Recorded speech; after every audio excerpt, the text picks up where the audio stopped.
Hello. Today we're going to show you how you can create your own solution using the website www.raplico.com.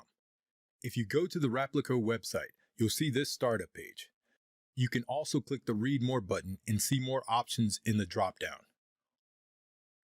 You can also click here on the Try It Now button to start working on your own solution. We'll click that now. This will bring us to the Try It Now screen. Here we see various fields as we scroll down. This is where we'll put in our solution name, login name, and password. We'll do that now. What I want to do today is do the first dataset of the project solution to manage the project. So the first one will be the project control file. This will also be the solution name that you use to log in. So make sure that it's meaningful and something that you can remember. The same should be true for your login name. For your password, you want to make sure that it's something that you can remember. However, you also want to make sure that it has a strength level of at least good. Otherwise, it will be rejected and you'll be asked to choose a stronger password.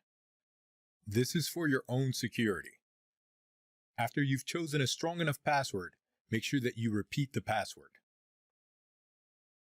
For the email address, we'll use the test account that I created, replicotest@outlook.com. Next, I have to verify that I'm not a robot, so I click here and click on all the pictures, answering the question to verify that I am not a robot. Okay, so now, once I'm done clicking on all the pictures to verify that I am not a robot, I will click the Verify button.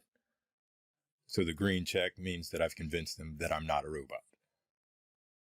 So here we have some optional fields, and I normally fill in the title field, which I've already done once, so I'll just click that from the drop down. This name will also be used in the title later, but I'll show you that later on. Let's continue. So after we've chosen our title and our name, we'll click the Send Now button. So we'll click that now and move forward. Here we see that it says the first step of our request is completed. So now we'll move up and click our tab here to go to the mail to check and see that we have the mail in our inbox. No mail in the inbox, but I see in the junk mail we have one new additional email here. So we'll click that. So if we click on the email from the junk email box, then we see the email pop up. In the email, we see down here that it has the activation link. So we will click on that. It says that your subscription completed successfully. So now I can start with the solution. As you can see, the project control is the solution name. If I remove that, then you'll see that it says I need to input a solution. The same thing would apply if I were to remove the username Raplico Test. It would tell me that I would need to input a new username before I can proceed.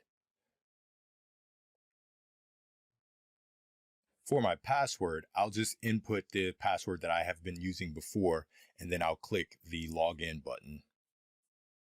So now we're logged in, but I don't want to save the password, so I'll click the X here. So now we can see the start screen of my solution. Take note that the most important part will be the import and the design. The import is here. You can click on that and go to the import section, or you can click the design and go to the design portion here, where you can start designing a solution or a data set. The easiest way to do an import is to click the import tab, but we'll do that in another video. Also, if I were to click on news, then it would show news items that will be shown here in this box. All of the users that will be using this solution will be able to see the news that pops up here, and so you can fill it in with any additional information that you would like for them to see. So the last tab that we have is the Users tab. So if we click on that, it'll take us here to the Users page. This is basically a standard screen that you will see in any of the solutions in Raplico. On this page, we would see all of the users, but in this case, we only have the one user. If we click on that, it will take us to another page where we see a form. This form shows various fields about the user that I could start filling in. If I go down here to the bottom, then I can change the password if I wanted to. Also, there are some field items repeated here at the top. But we won't change anything now. We'll just go back down and click on the back button to go back to the previous page. So if we look here on the top, we see the filter bar and other fields that we can fill in where you can personalize the information that you're looking for. But I'll go into more detail about that in the next demo.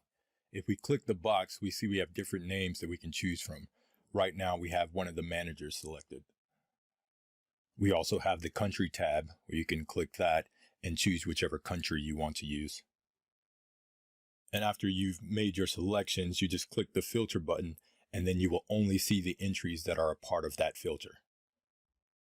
In functions, we can see different types of functions in the drop down here. We also have the authorization profile, but I'll come back to that later. We have this box here up at the top where you can search for particular items. So let's say if you wanted to search for raplico, you would type that here in the search box and you will see all the entries. In this particular case, we have just the one. You have some instances where you'll have thousands, and others, if you only have 10, then the 10 entries will be shown. Once you're shown your entries, then you just make your choice from there. If I click back on this user, it takes me back to the previous screen with the form. So at the top here, we see that we have the user and the raplico. We could click here if we want to go back to the user page. There are a few buttons here at the top. This one will bring you to the contact form, and this one will always bring you to the users. And of course, the home button will bring you to the home page. Just underneath that, we see that we have a few more options. You can click here and go to the user profile, which is where we are now. We have the design, the news, and import. This one is not in the tiles.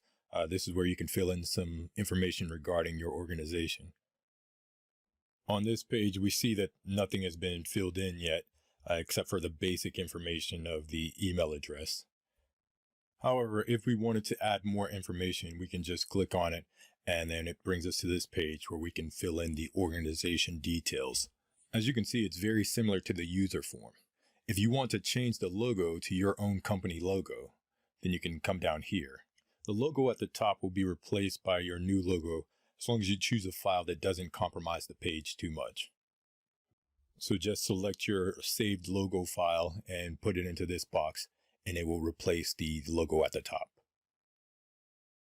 Down here, you will see the date when the record was inserted. Also, you see the date change. You will not have any control over these fields. These fields are filled in automatically anytime changes are made. This is part of the option to add date fields to a data set, but I will show you that later on. Okay, so if I go up here to data set, we see currently there are no data sets. However, once you start adding data sets, they will show here. If you have any questions, you can contact us. Also, if you have any functional requests, you can contact us for that as well. Just click on the request and it'll bring up the request form, and we'll add a record. That'll bring up your request form. So on the request form, you want to make sure you fill in the information and put in whatever functions you would like for us to add to the system. And then we will respond and let you know which functions that we're able to accommodate. So up here at the top, we see the language drop down. Right now we have English and Dutch, but we have the capacity to support any language. We can support German, Russian, Indian, French, several other different languages. So if you would like us to add a language, just put in your request and we will add your language to the list so that you will be able to operate the system in your particular language. If I were to click on a different language, then we can see the translate page pops up. And so I just changed to Netherlands and then I can change the language using that tab. We see that it's changed the language to Dutch. I have the option to use this for the whole solution, or if I want to use multiple languages, I have that option as well. As I said before, multiple languages are available. However, they're not automatically supported, so you will have to make that request. It can all be tailored to you, so if you wanted to use one language in one area, another language in another area, again, that is possible. If we were to go back to the home page, we see that our language selection has changed all of the information on this page to Dutch. So the purpose of this video was to show you the basic functionalities of Raplico. We will go into more details in the next demo. We will start with the import of a data file. Thank you, and I will see you in the next demo.